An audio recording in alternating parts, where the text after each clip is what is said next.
Thank you. And Mr. Campbell. Well, there's an old saying in the country. It says something like this: before you tell me what you're going to do, why don't you tell me what you've done? When I got elected to the Public Service Commission, I brought about change there. We passed ethics rules stronger than the legislature. We said one rule, that nobody's, any immediate family could work for any of the companies we regulated. I made the Public Service Commission move around the state of Louisiana. We said that if you take anything, you have to report it. Had no reporting rules. I'll tell you what I'll do to improve the legislature. I'll get the lobbyist off the Senate floor and off the House floor. If a lobbyist wants to see a senator, let him make an appointment to see him. They're on the side, pulling your shirt off, talking about this amendment and that amendment. I'll also limit the number of bills that we can introduce in the legislature. I have seen people introduce 150 pieces of legislation, and I have sat on the Senate floor where they vote on 100 bills one afternoon. It's absolutely ridiculous. We ought to limit the number of bills like other states do, where we can study more what's coming up and where we don't start voting on bills every 2 minutes. That'll do more good for Louisiana than anything we can do. Get people to focus on what we're talking about. All right, Mr. Campbell, thank you very much. And now we are on to our 13th and final round of questioning tonight. This round will begin with Mr. Georges, and Cedric Hampton Jr. will do the honors. Mr. Georges, at the 2-year anniversary of Katrina and Rita, much of South Louisiana has not seen their insurance from the storms. What do you propose we do to ensure that our affected get what they deserve from the insurance companies? Well, it's a good question, but it's not just insurance money, it's road home money. And road home money comes from Washington, D.C., where Mr. Bobby General represents our state. He needs to get up there, go to Washington, bring home the road monies. If he doesn't, when I'm governor, I'm going to go with my recovery czar, and we're going to go meet the President of the United States and his recovery czar, and we're going to ask Louisiana to get a second chance. As far as the insurance is concerned, that's a big issue. And what we have to do, I'm waiting on my own insurance as we speak.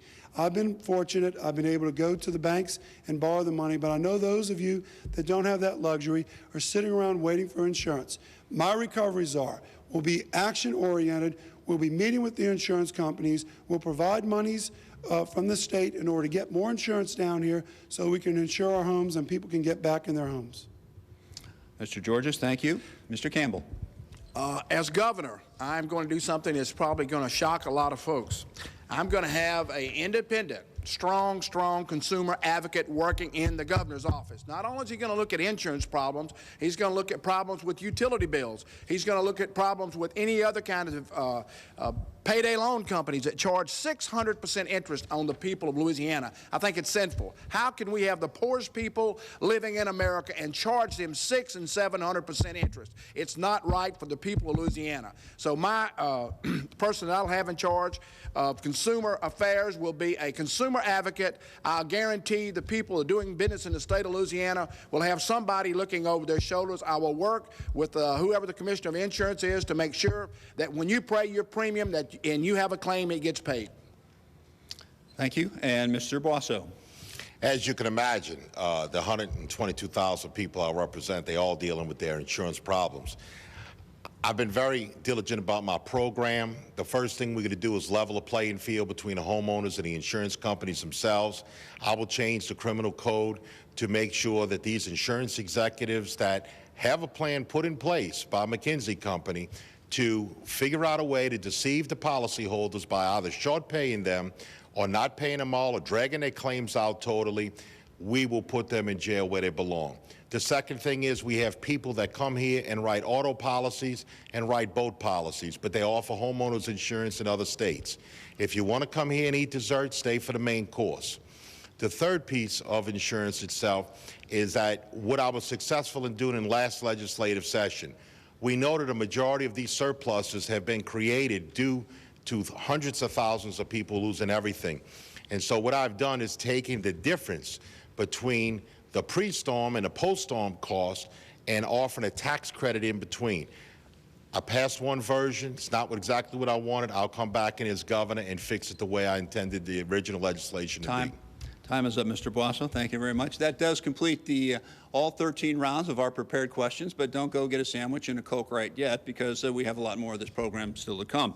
Right now, though, we are going to take a moment to hear from Jean Armstrong, the president of the League of Women Voters of Louisiana.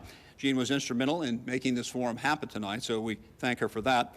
We also want to take the time to thank Jean and the League for their partnership in helping to produce tonight's event. And now let's, on a prepared statement on videotape, a few words from Jean on the election and the importance of exercising your constitutional right to vote. Good evening. I'm Jean Armstrong, President of the League of Women Voters of Louisiana, one of the sponsors of tonight's forum. Thank you for tuning in tonight in our continuing series of the Citizens Interview. I also want to thank Fox News Louisiana for sharing our vision of a better and more informed Louisiana by allowing this panel of college leadership to be here and participate fully in this election. We have suffered immeasurable losses through Katrina and Rita. Louisiana has not faced so many challenges in terms of loss of our citizens, our homes, our jobs, our infrastructure, and even our image since the Civil War. Now is time for Louisiana to come together for the good of all of our citizens. If we are to enter the 21st century and take our place as a valued state in these United States, if we are to be an economic player through our resources and ports on the world stage, if we want to keep our most precious treasure, our young people, from leaving our state for job opportunities elsewhere, then we, the citizens, must take responsibility for our future and vote in this critical election. Tonight, our goal was to provide you with the opportunity to do comparison shopping with the candidates who want to earn your vote and be your next governor. Election Day features many exciting college football games. If you're going to the game, early voting is available to you this week through this coming Saturday at your parish register of voters from 8:30 a.m. till 4:30 p.m. We want you to get in the game and be a part of the Louisiana team. I'm asking you to make a commitment tonight to vote for the candidate of your choice in the October 20th election. Vote like Louisiana's future depends on it, because it does. All right, Jean, thank you very much. Jean Armstrong from the League of Women Voters of Louisiana. All right, now time to move into our round of closing statements. We will begin with Mr. John Georges, and we have amended our time because this is live television. Things like this happen. We had originally intended to give each candidate 2 minutes. They now have 3 minutes. I don't think any political candidate will give up free airtime. So, Mr. John Georges. I want to